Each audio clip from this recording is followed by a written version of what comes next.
Hello, everyone. Today I brought on Dr. Michael Smith as a guest on the show today. I wanted to bring him on to speak about emotions and how to work with them with Qigong. There was a bit of a glitch at the beginning of the video that didn't make it past the editing room, so I'm adding it on here. Dr. Michael Smith is an internationally respected clinician, author, speaker, and professor with over 40 years of experience in Qigong, meditation, and martial arts. He co-founded the Academy of Classical and Oriental Sciences, Canada's first full-time 5-year doctoral program in traditional Chinese medicine, or TCM. As a doctor, Dr. Smith integrates functional medicine, evolutionary nutrition, Chinese medicine, meditation, breathwork, and Qigong to support individuals dealing with autoimmune conditions, complex trauma, and addiction. He studied under lineage-holding masters in Qigong, in martial arts, Taoism, and Chinese medicine, dedicating his life to sharing ancient wisdom and Taoist practices. Dr. Smith founded Soma Dao Qigong, offering courses and teacher training programs that blend traditional practices with modern somatic approaches. I trust you'll enjoy his insights as much as I have over the past 4 years. I think we're back. Okay. Okay. Yeah, so we're back.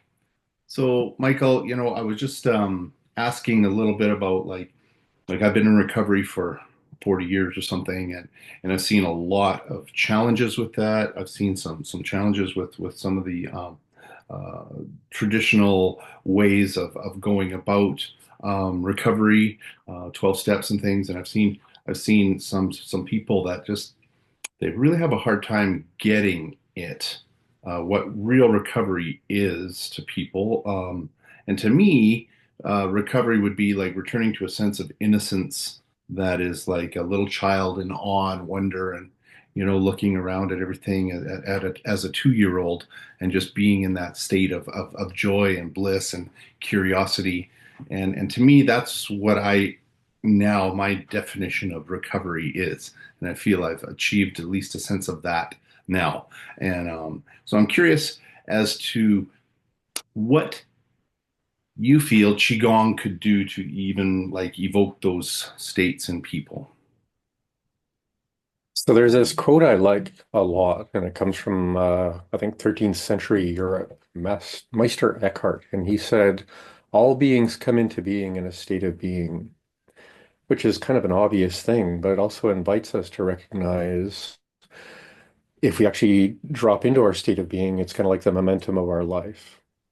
But it also invites us to consider if we all come into being in a state of being, where did our autonomy, like you said, childlike wonder go, in that we can choose that state of being, that reference point, that interactive quality.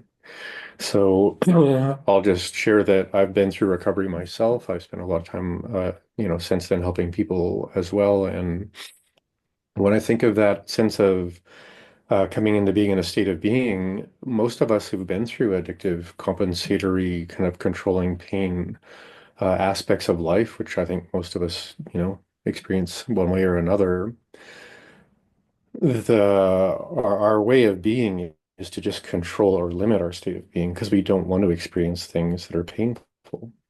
So during the addiction process, in a way we're self-medicating, we're doing self-harm, but in a way we're also saving ourselves from a kind of many kinds of pain. So we think, or at least for when I think of where Qigong comes from, is early animistic, shamanic shapeshifting, which is the birthright of everyone.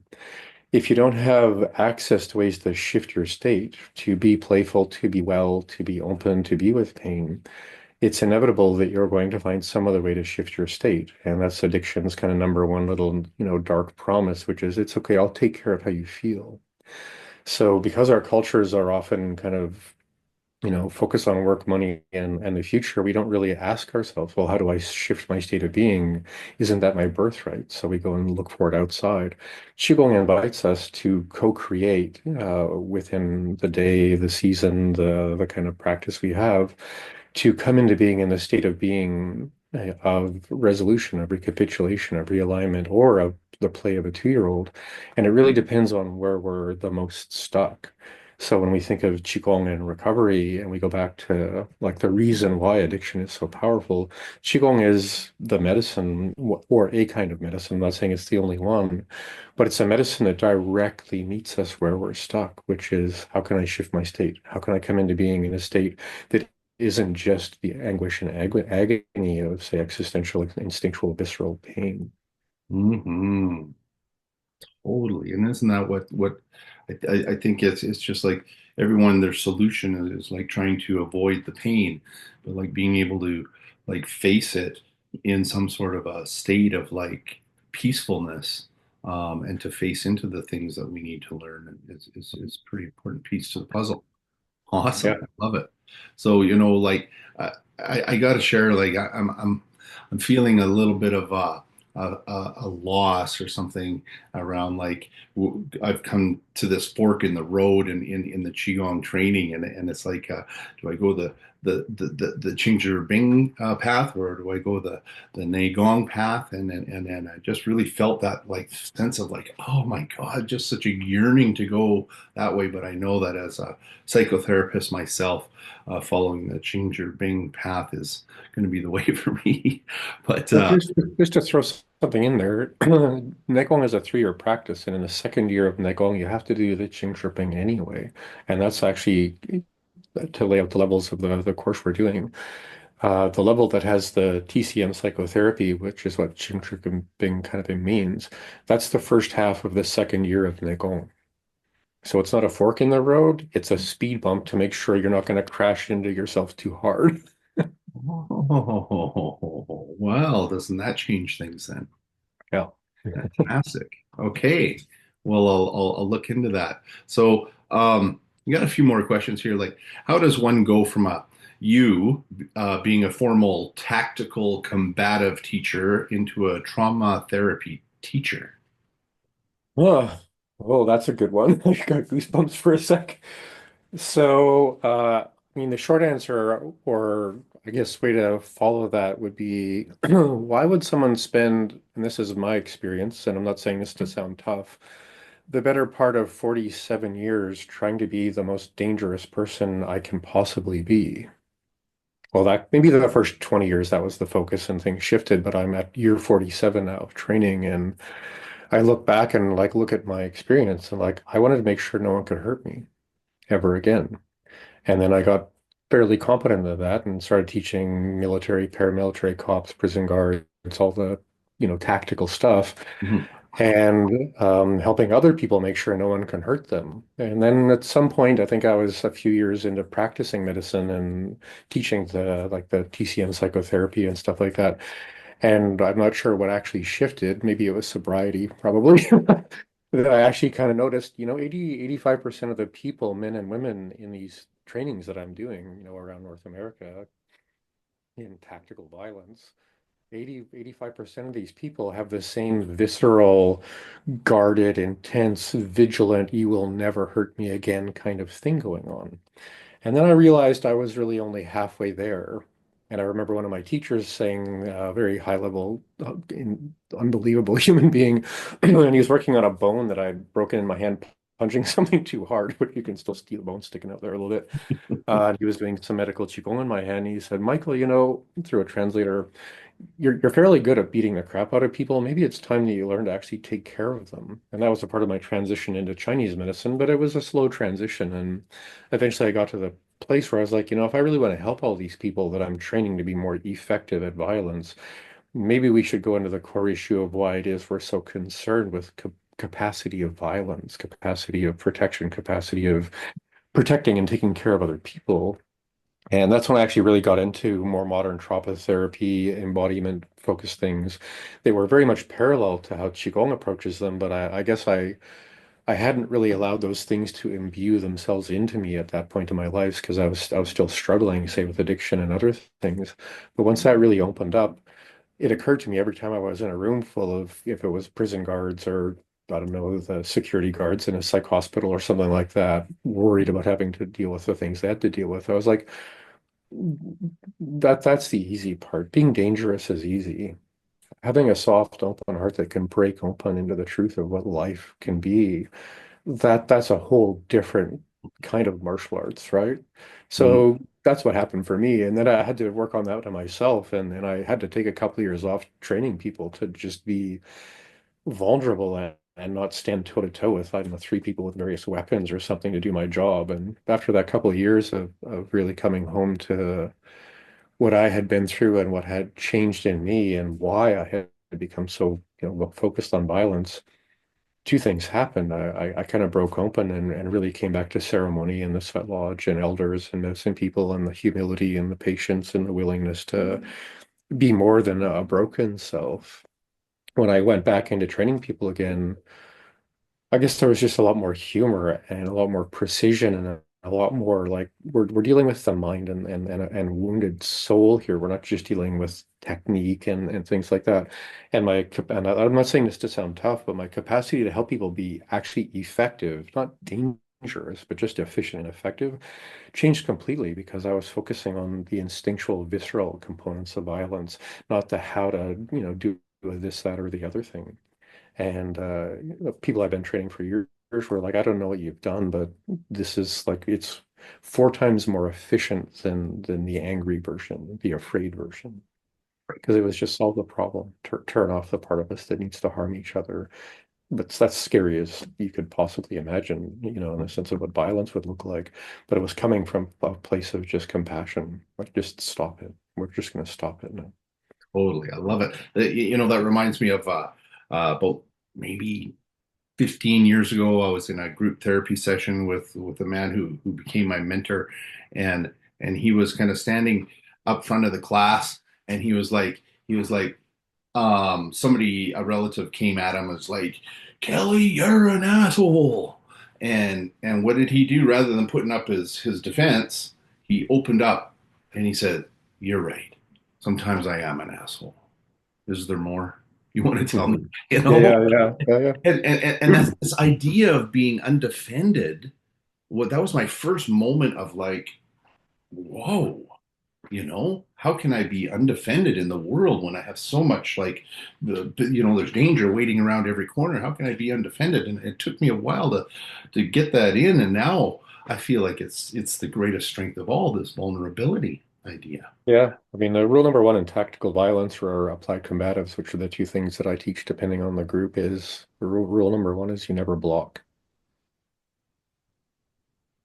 Never. Or if you see you're blocking, notice you're already losing and you really need to change the dynamic in a very intensely specific way. Hmm, fascinating. So, yeah, so that leads me to another question. How does like Chinese medicine approach to mental and emotional healing work? I mean, that's kind of like a three-year conversation in the sense of all of the possibilities, but I'll bring it kind of to one or two uh, kind of components or I don't know, little poems or something, if you will. So there's a lot of ways that we can be wounded, right? So if we're really, really, I guess, damaged in a way that we're not really ourselves anymore, then we need other people to care for us in a way. And at times in our lives in healing, we really need that someone to like, hold space for us and move the things around us so that we can actually feel kind of cocooned in a way. So there's a part of every kind of therapy that's like that in the context of relief care and self-regulation and down-regulation and harm reduction and stuff like that because we need that cocoon to just be actually allowed to feel soothing without sort of repressing, or expressing ourselves without suppressing some other part of ourselves. And that's the very dynamic, unpredictable part of anyone's recovery from almost anything. Because right away, howling in pain.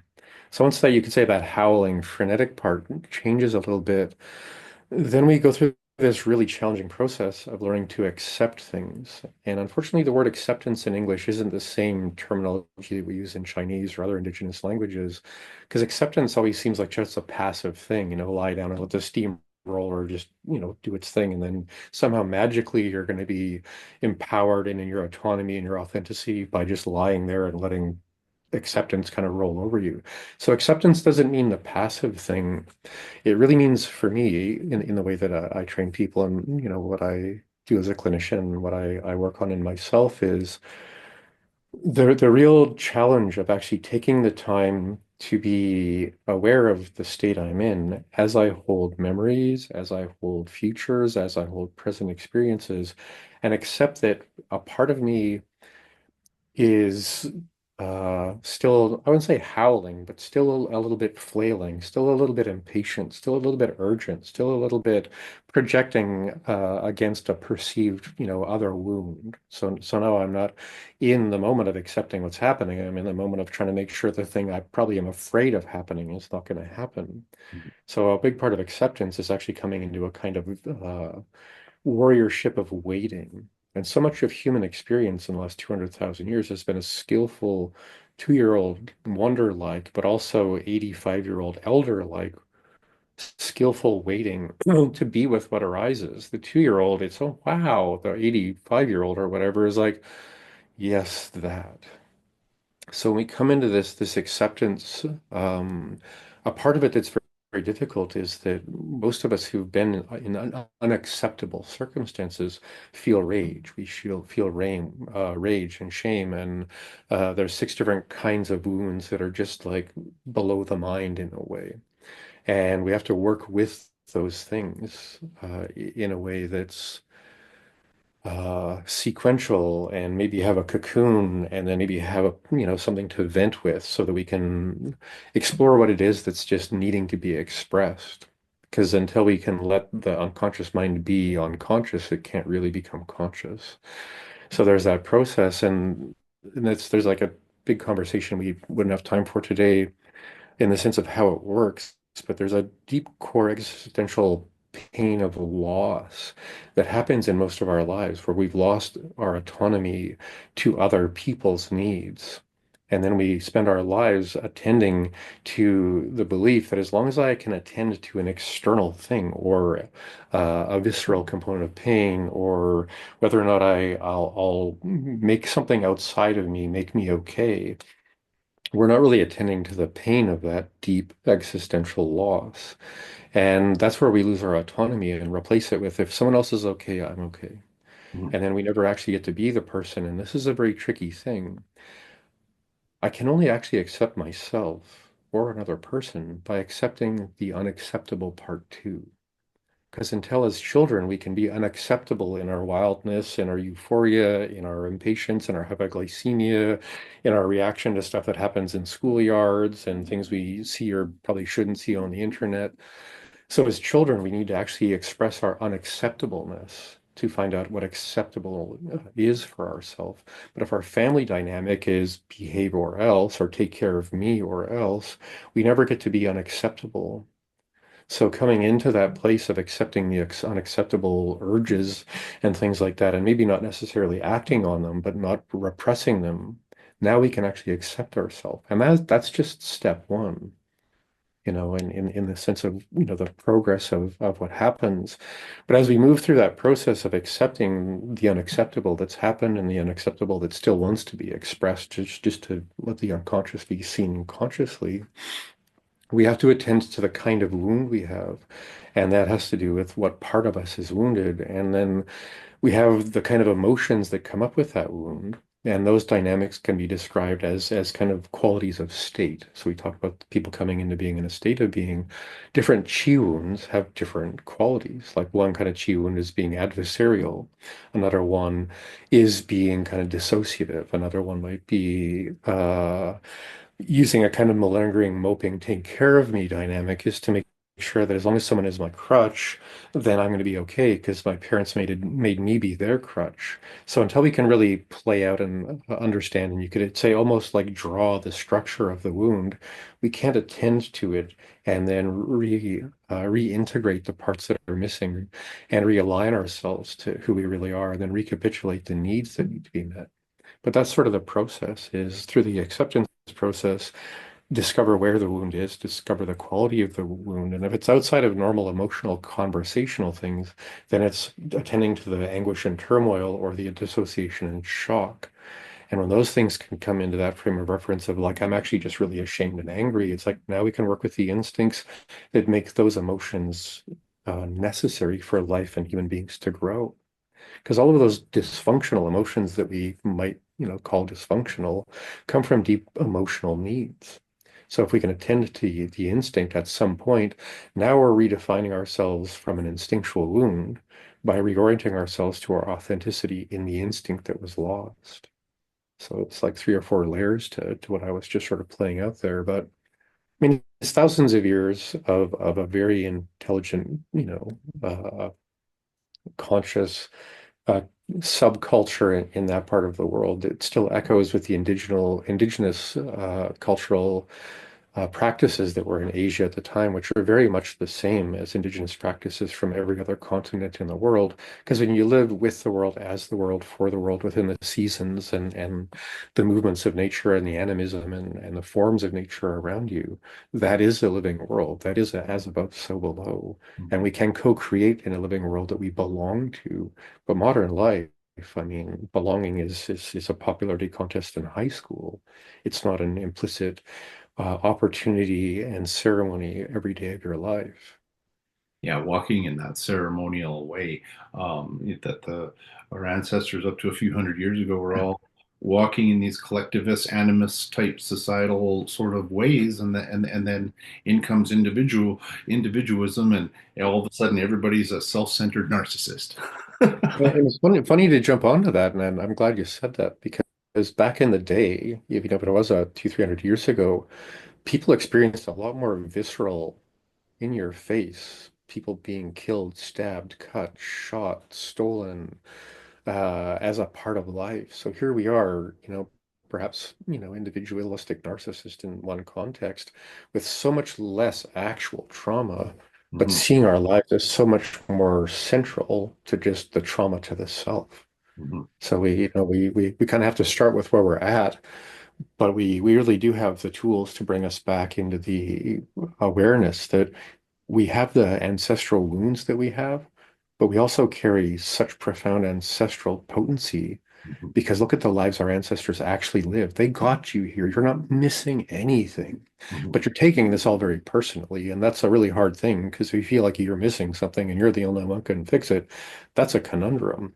mhm, When you come back into circle, come back into ritual, come back into a different sense of what aliveness and coming into being could be, then it's no longer my problem has to solve my problem. It's I can become a participant in the healing of all of this because we're all wounded by all of this. mhm. Yeah, and the other piece is that like so much stuff has been handed to us to heal in this life, this idea of ancestral healing. But my daughter, she gets on these well-bridey things that I do online, and she likes to talk about the ancestral healing that we're doing in our family. And so we've been handed all these things, but it's all in how we perceive that, whether that's a gift or not to us. And we live in a day and age where there's a smorgasbord of healing modalities around everywhere. Our ancestors a couple generations back didn't have any of that. They were dodging bombs. So I mean, it's our job, and hopefully people are standing up enough and putting their feet down and saying, "I'm the one who's going to heal this, so it's not going to get passed on in my lineage anymore." Well, I mean, we also have a couple of other conundrums. I don't know if you have time to get into any of that, but well, maybe I'll leave this for another conversation. From at least in my upbringing and training in indigenous practice, we're in fourth world, which includes this thing called population pressure psychosis or too many others. And when there's too many others, we naturally want to reinforce the individual because we don't live in the space of the mystery with our belonging kin. We live in an overwhelming ocean of otherness. And because we don't have the, I don't know, 1,000 years it might take for us to adapt to that experience of being in a world that you can talk to anyone, like around 8 billion people around the world in 5 minutes. That's a very different world than like I think I've seen 200 other people in the last 10 years in my entire life. So uh, that I think is as just it contorts us into really holding the individual as special instead of our all my relations capacity of consensus communication collaboration as the why I'm here. Mm. And I'm not saying that was designed on purpose, but if I was an evil bastard, I think I would have designed something like that on purpose. Right. because now hyper adolescent, me. And that's where we have to start. I'm not judging that. I'm just saying it's a bit sad that our reflex isn't how do I come home to to my community instead of how can I get away with seeming okay. Right. And which kind of leads me into my next question, which is about kind of like embodied trauma. Like, what is that? And what is embodied trauma release? So again, that's about a 3 hour conversation, and there's a lot of like, if I was doing a seminar, I would start with let's actually do an exercise. But in this context, it would be a bit dangerous to just elicit people to go into a potential trigger state or something. So I won't really go there. So I would say there's three things to hold in this conversation very quickly. One is your nervous system and or the what I sometimes refer to as the clown car of participants of the physical brain. And I mean that with humor because, indigenous cultural context is if we can laugh at it, it's going to be okay. So what if there's 5 or 6 characters, like characters in a car or a bus or an elevator or however you want to play it out, that are all kind of fiddling around with their own instincts and their own bias and their own jobs to make our lives work better? And they all have different jobs again. So yeah, and I'm not going to get into the details, but think amygdala, hippocampus, reticular activating systems, somatosensory cortex, different structures of the brain that deliver to your conscious experience about 2/10 of a second after your brain's actually done, the stuff instincts get to play with what I would call your below the mind or the kind of kitchen in your restaurant, what's actually coming up into your experience. And it's all happening before you. So you can't sit there and fix it from the talking mind because it's happening below the talking mind. So when we have all of that coming up and we realize there's a structure to that you can map if you actually go through, with a good therapist, what has changed in the structure of your physical brain that narrows or flattens or perhaps too much with porosity and openness without boundaries leaves you just kind of reeling to all of this sense experience you're happening. So when you can kind of map out what's not damage in the sense of brain damage, but what's disoriented, um, in a way that's kind of gripped your brain to see the world in a certain way. Now you have a path to reorient the way your actual brain heals and changes. The same is true with your sort of what I call your somatosensory apparatus, which is interoception, nociception, proprioception, neuroception, all the different ways we feel life. And that all comes up into your brain about 1/10 of a second before you experience it as yourself. So now you have this, what I call back of house, the noisy kitchen in the restaurant, chaos, chaos, but that's where your food comes from. That's where your thoughts come from. That's the brain. Then you have the front of the house, the restaurant, where you're actually being fed your thoughts by your brain and your somatosensory experience, right? Which is your felt sense and intuition before your mind. So now here's you're being delivered this meal that tastes the way it tastes because it's happening before the moment you taste your thoughts and feelings. And if you're in relation with someone in some way, the front of house is what they experience as well. Whatever's happening in the kitchen, no one really knows, but it might be chaos. It might be really cool in there. And now your relationships are basically what you're serving people. So if we can again map out what's happening back of house in the actual physical brain and use that diagnostically and therapeutically to guide our healing, yay. If we can really start working, say, on Qigong, yoga, breath work, movement, shape shifting, state shift, and things like that, to once again arrive in the front of house and the part of you that actually chooses how to think and feel your thoughts and feelings. Now you're in your autonomy in a somatic sense. And this all falls into something that I don't think you and I have used this word before, but I'm going to start using it a lot more. I thought it was just too esoteric, but I was recently listening to a book from Indigenous elder from Australia, and he uses this term a lot, so I'm going to start using it again. And the term is haptic intelligence, which is coming into the present moment of your actual movement and aliveness in all of the possible ways movement and aliveness can feel, which is now the mirror of your sense aliveness that feeds back into your somatosensory self, your physical somatic sense awareness, and also starts to reorient your physical brain to the world because now your brain reaches through the body, reaches through your sense awareness in the sense of eyes and ears with a slightly different sense of itself. So haptic intelligence basically is the living sense experience of movement, of gravity, of expression. And when you come into that and actually, like when we often play with becoming kelp or, playing with the way we might choose to relate to the ocean that we're actually, being massaged by as kelp, and we play with tensegrity and pentaculation and all these ways to become your fascial self, your sense awareness self, which your fascia has this similar amount of sense neurons as your skin, whereas your muscles have very few sense neurons outside of damage. So if you wanted to be sensually aware, the way you interact with your entire fascial nervous system, which is an endless warp and weft of material connection that is down to the microscopic level of actual collagen structure, which stores and releases light and sound or vibration or frequency, depending on the words you want. And that dynamic actually holds our state of mind.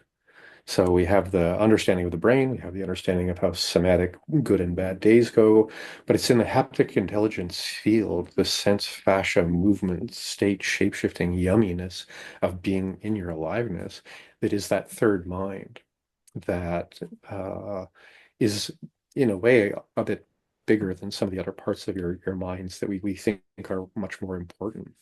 But that asks us to arise, and become sensation, not wait and see what someone else can do to fix or hold or make our Mhm.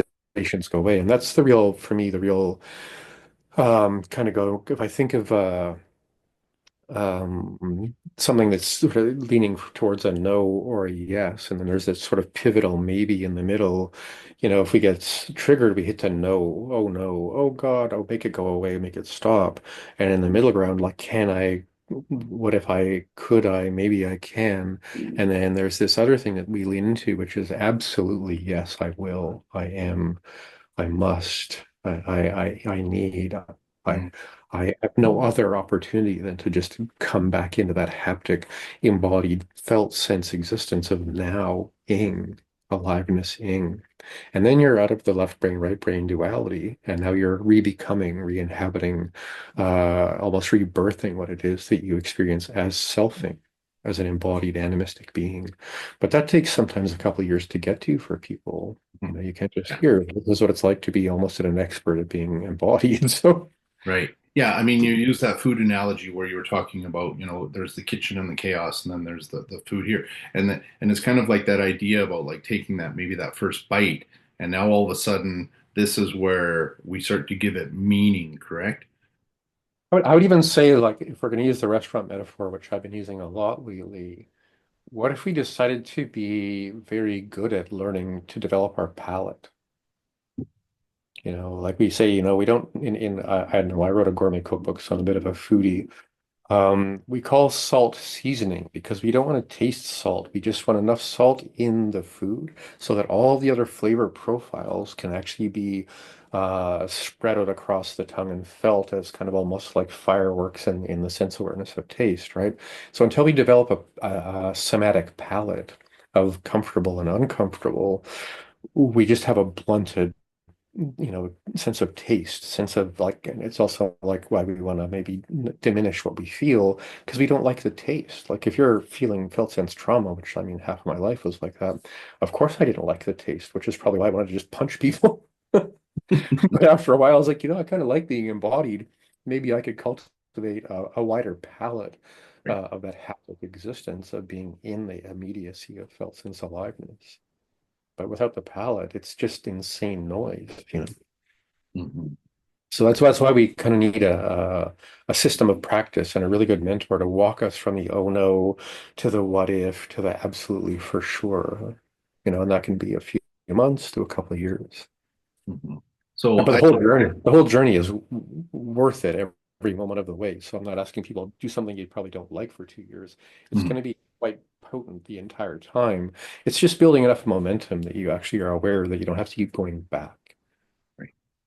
Yeah. So this kind of reminds me a little bit of like the times in my life where I've explored all sorts of different meditations and things, and now we're getting to this place almost like of embodied meditation. But actually, why don't we rewind a little bit? What is the importance of meditation? Waiting. Waiting. Waiting is a hard thing because when we don't want something, we want something else. And until we have the space to be with the numinous, the liminals, right? Those kind of fancy words for kind of the shamanic yes to I will leap into the mystery because going back into the mundane agony, and I often think of the imagery of using a cheese grater on one side of my face or something. Like no one wants to go back to there, but we're also not feeling perhaps courageous because we're tired of the cheese grater. So being asked to leap into the liminal, that's easier with plant medicines and stuff. We need to maybe sit in the bardo, sit in the darkness, sit in the hard places enough that we're familiar with the waiting, not just the hard place, not just the vigilance to protecting ourselves from, unwanted stimuli or cheese graters of all the kinds that there are. And in that waiting, we return to again, that truth of coming into being in a state of being. Because how much of the last 200,000 years has been waiting next to a hole in the ground for that animal to come out, waiting next to a pond to grab that fish? Or if you're smart enough to have fishing line in the evolution of human fishing tactics, you're sitting and waiting. And we've had the same level of intelligence for a couple of 100,000 years. So sit back with your ancestral capacity reference, not your ancestral wounded reference, and recognize that all of your ancestors spent countless, uh, 80% of their lives, waking lives, in conscious waiting, in the felt sense, haptic intelligence, the intuition, the woundedness of the bad things, but the opportunity and the invitation to the opportunities that are actually happening on the inside and the outside, right? So there's that waiting. And then if we go back to more anticipatory anxiety around addiction. If you can wait through the 20 minutes and then the 2 hours and then the couple of days and then that couple of weeks and then 24 days and then it's different sequences of the itchy kind of like I need to do something with myself, part of the survival brain, then waiting becomes a superpower because you can't make me reach for something outside of me. I can reside in this, in my vulnerability, but in my warriorship, in my shape-shifting, in my haptic awareness of I'm going to be feeling something anyway. Why keep arguing with what it is? And then the last thing is if you can sit still, especially in the dark, especially in relative silence or just in the sounds of nature, for 4 hours, your hippocampus starts to grow back to its full capacity to not only feel your actual experience, but to feel your good and bad memories, not just the worst survival memories. Because our hippocampus will only hold up the worst things that have happened to you memories as dashboard lights for don't do that again. Mhm. But until you have all of your living memories, your back brain that has evolved to resolve these traumas can't say, thank you very much for the warning lights, but I don't think I need that anymore. And there's a thing we think of neural pruning or memory termination. I don't know why people choose the words that you choose sometimes for these things, but until we can terminate or perhaps fire that warning sign or thank you very much for your service, could you please go retire to the other part of the brain now? Now we're not living in a highly triggering, don't poke the bear place. We're sitting there with bears and cheese graters and everything else going, yeah. And how did this conversation start? Oh, yeah, the wonder of a 2-year-old, right? But until we can heal all of those things, we're just in our woundedness. And that's not a judgment. That's an invitation for us to recognize that's been true for 200,000 years. We just don't know how to wait anymore. So what's the difference between sitting in lotus position, meditating, and then being in an embodied meditation where we're maybe becoming an animal or becoming kelp? I think it's kind of like landing a helicopter in bad weather. If it's windy enough, you're going to probably need to move in a way that feels like what you're navigating somatically or existentially or intuitively or emotionally or viscerally. So whatever's arising is the weather, right? So when the weather is a certain way and the sky is a certain way, our mind and our feelings are a certain way, we should probably adapt to what is. But we should also be aware that you know, it's probably best for that helicopter to land at some point because it might run out of gas. Or the people inside might want to take a pee. I don't know, like whatever comedic humor you might want to think of. So whatever approach we have eventually should arise or could arise or arrive in sitting in complete silent stillness, more beneficially in the dark for hours.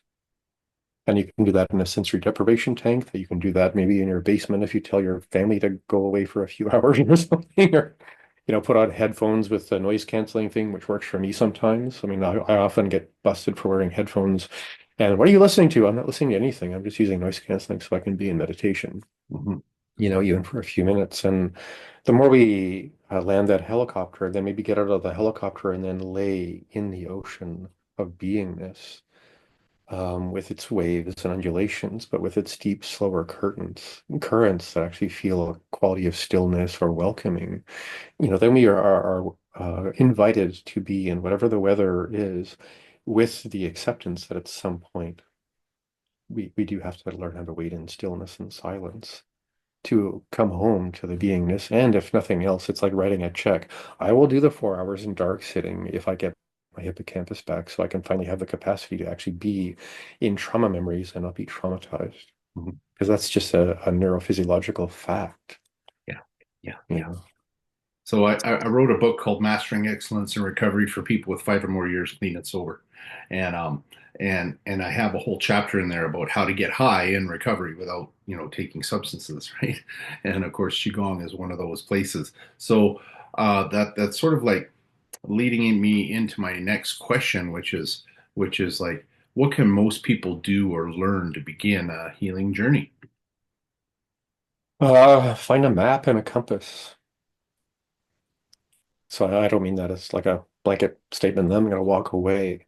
But what I mean by a map has two parts to it. One is, and we often do this in the work that I do with people, is we get people to draw we would call your inner landscape, or some way of symbolizing your somatic terrain. Hmm. Right? So imagine if someone gave you an outline of the human body, front and back, and some crayons or something, and it was just to draw the way you remember certain events, or certain kind of constant grinding, visceral butterflies in your stomach sensations or tension in your shoulders. So we can start with that map of where do I feel my distress the most. If I could imitate it like I was doing some kind of cartoon funny movie of me on a really bad day, which again, humor is a great entry point into pain. Hmm. I mean, I think of myself and I'm like, okay, my left shoulder's here, my right hand's here. I'm like, okay, that would be me if like someone electrocuted me in the trauma place, right? Hmm. So if I can humorously, or with compassion and empathy and patience, draw that, now I have a train of the doing and the potential undoing. So now I have a process and a potential sequence. But now I also want to have this compass, which is I have a sense of the terrain, but I also need to reorient myself, because a lot of us, and this is actually the meaning of Qing tripping, is emotionally disorienting experiences or wounds or traumas. So the emotion could be any number of things. The disorientation is I will no longer be like. I will now be like. I will move away from and I will move towards. So, like a compass dial, or like we say in the medicine wheel, what direction are you stuck in? How do you place yourself in the world, without awareness? And then where do you navigate with awareness? So, if I'm, heading to the west all of the time with, shame and loathing and, some sense that I need to heal, but I'm not really willing to turn east to welcome the brightness of the innocence of the 2-year-old to even be possible, never mind to go into the elders and spiritual practice, then it's the disorientation of my compass that's holding me back, which is a feedback loop with that terrain of embodiment.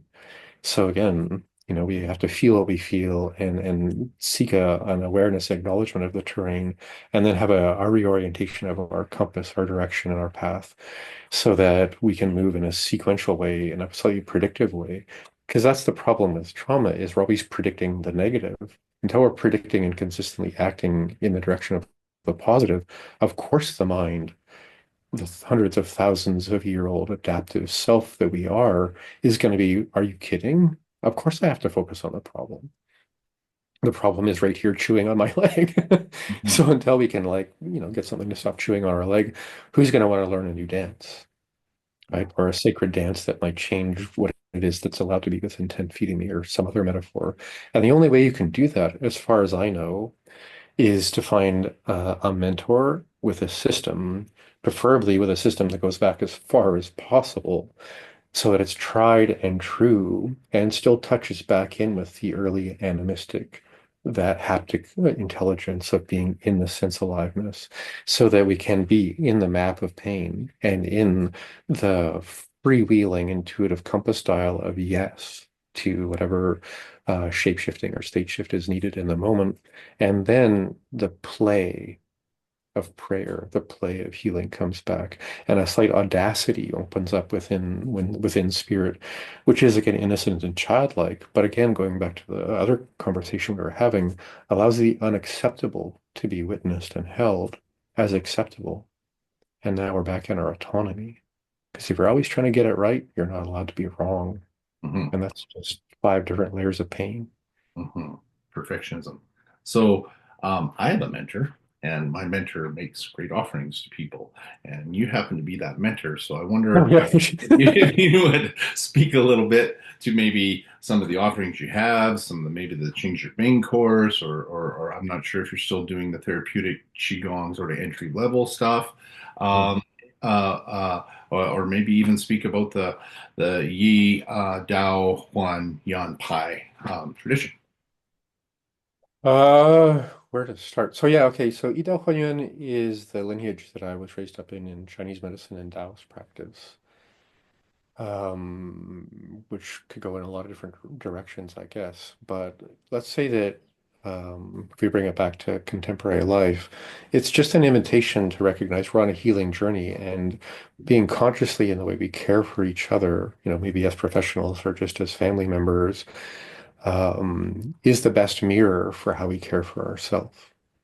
And I don't mean that in the codependent sense of like take care of them and forget yourself. It's more like caring is caring and sharing is sharing, and there's the right way, and then there's the too much constraint, too much collapse, too much, all kinds of stuff. So by looking at a path and a practice, when I think of like the tradition I was raised up in, Qigong or Taoyin it's just a practice. You can learn that in a lot of different ways. You can learn just a few exercises. You can learn an entire sequence of practice. You can learn entire traditions of practice. So I offer all those different things depending on if people are looking for something that's just like a week long, kind of like little quick buffet of things to try. Teacher training courses, self-care therapeutic courses or therapeutic courses for clinicians. There's the Qing course or the embodied psychotherapy and Chinese medicine course, which we're doing right now. But people can join that in any time if they want to. We started February 12th, 2025. So depending on when people hear this, you can join in and still do some of it live if you join in before probably the end of March 2025. But you could also join in anytime after that with the recordings and all the PDFs and the readings and the practices and stuff like that. And that's good for clinicians and or individuals who just feel like they want to be better at attending to the needs of those in their world and or themselves.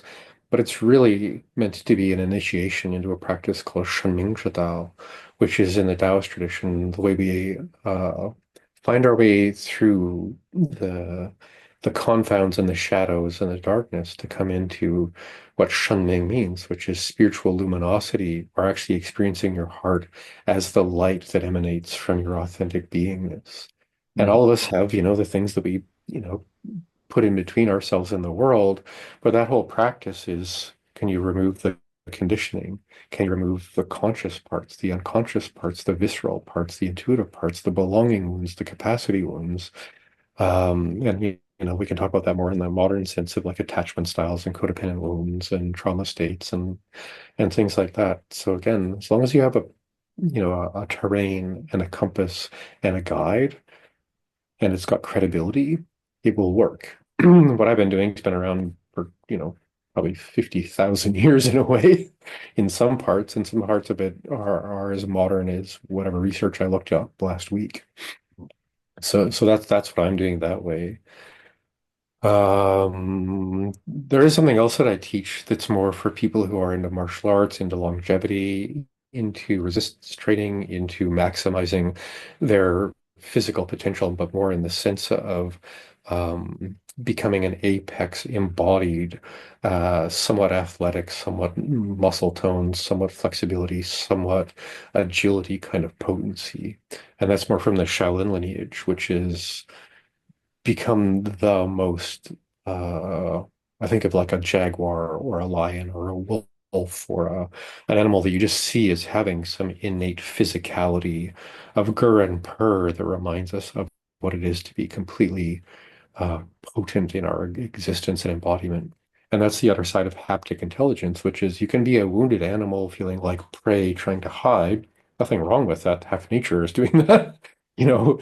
But to start there and then move your ways towards this. So one thing that I think of like bear medicine. I mean, a bear could be in the forest picking up deers by the hind legs and just whacking them up against trees until there's no more deers. But instead, bear walks around pushing over rocks, eating bugs and things. So, in coming back into our visceral, complete animistic self in the most potent ways, like in the Shaolin sense, is also one of the paths that are ahead of us or available to us. And I always think about like left foot, right foot, kind of the two-legged journey is if you need a healing journey, then you want to focus on the right foot that's always heading home to the center of the medicine wheel. But if you're feeling a little bit wily and what's out there and I want to be in my badassness to find out who I really am, then you want to take that left foot into the crazy making places to find out what happens when you get as strong or as fast or as agile or as good at singing or standing on your one hand doing push-ups or whatever you might want to do, so that we have that sense of I need support, I need capacity, I need other people's capacity, I need to recognize my own capacity, right foot, left foot. And as long as we have both, then we have again that map, that compass, that mentor, you will get where you're going because Yeah. it's always worked that way. Yeah. So I would feel that right now I have that mentor and I have a really good solid map. Thought I knew a lot when I came in about things, and then I realized, oh man, I don't know anything about anything because this information that has been coming toward me, and as I practice and embody this, has made so many different pieces of the puzzle. My physicality, I've lost like all these pains that I was carrying around for so long, pretty much everything. So there's one little thing that isn't quite worked out, but and the practice of my psychotherapy practice, the whole thing has just been becoming more and more and more super profound. And of course, I really admire your mind that has this vast capability for retention and to relaying information. And so I feel like I've really won the lottery on all this, you know. And so I'm super duper grateful that I can be here, even having this chat with you at this moment. And so I would love to share some of that with some of our audience here at Love Alive. And I wonder if you would share with us where people can find you and more information about these different processes. So if you're on Facebook, I'm pretty easy to find. Dr. Michael Smith. Maybe you could put a link in the show notes to where the video is. If you're looking for like a week-long kind of quick drive-by version of how to like little taster of Qigong, there's a website called qigongcourses.online. And there's a few week-long 5-day kind of like immersive try it out and see. It's about an hour a day for 5 days. Then if you want to go into more advanced courses or courses for professionals, it's somadaoqigong.com, SOMADAOQIGONG, somadaoqigong.com. And if you just click on the courses page, you'll see all the courses for this year. If you want to get a hold of me online or through email, my email is drmike888 at gmail.com, DOCTRMIKE888 at gmail.com. And yeah, I'm just kind of arriving back where I am right now, and I'm open to seeing patients about 3 days a week. And I can see people virtually anywhere around the world. But if you're on the south end of Vancouver Island, I'm now in Soup.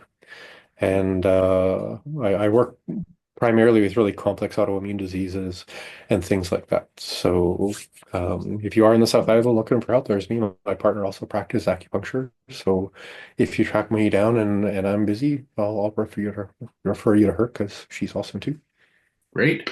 Thank you so much for sharing this time with us here today, Michael. It's been a great honor to be walking along with you for these last 4 years.